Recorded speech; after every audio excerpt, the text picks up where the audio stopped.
Donc, une fois que nous avons réussi donc, à changer la spiritualité, la direction stratégique de notre pays pour mettre les bonnes personnes aux bonnes places et de se doter d'une monnaie souveraine, nous allons donc maintenant revenir pour booster l'économie, d'abord en maîtrisant le budget.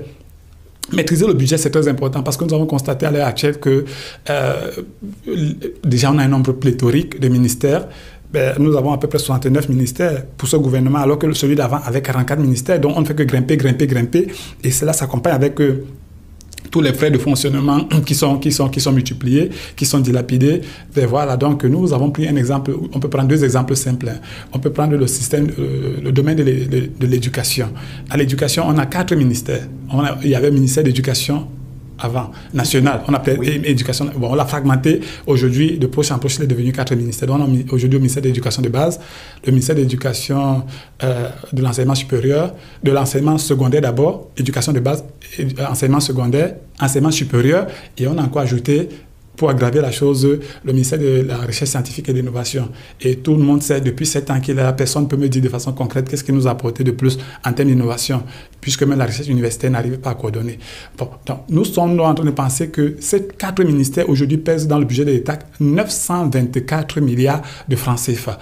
Et nous avons vu, détail à l'appui, donc qu'en réunissant les 4 ministères, en réussissant à fusionner les frais de fonctionnement de ces 4 ministères, on réussit à créer une économie nette, tenez-vous bien tranquille, de 100 milliards de francs CFA. Et ça, c'est démontré, chiffre à l'appui. Donc avec 100 milliards de francs CFA, toujours en restant dans le domaine de l'éducation, les ministères les missions vont rester les mêmes, mais dans un seul grand ministère que nous avons appelé ministère des enseignements. Alors, les 100 milliards peuvent être utilisés pour créer un environnement plus adapté pour les écoles. Donc, nous pensons notamment qu'on peut financer la création de 200 laboratoires équipés, parce que nous avons les détails à l'appui.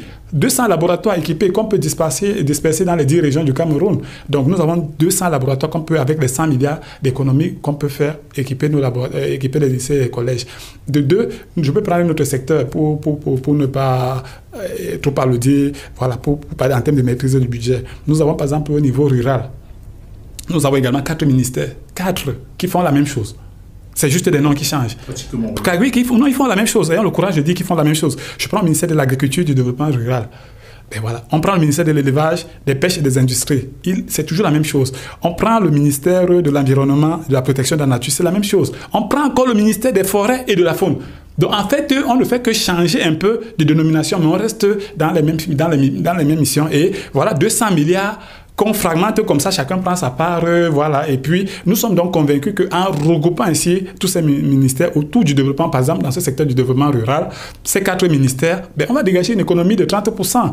Et les 30% là vont financer à coup sûr, toujours vont améliorer même la protection de nos forêts, vont améliorer même seulement la vie dans les campagnes. Donc, nous pouvons continuer à découper les 69 ministères, mais pour ne pas allonger indéfiniment les missions, voilà, c'est pour dire donc que nous devons avoir cette maîtrise du budget. Et une fois qu'on a maîtrisé le budget, en tant que des personnes qui ont la crainte de Dieu, nous pensons que nous devons réveiller le côté civique des Camerounais. On appelle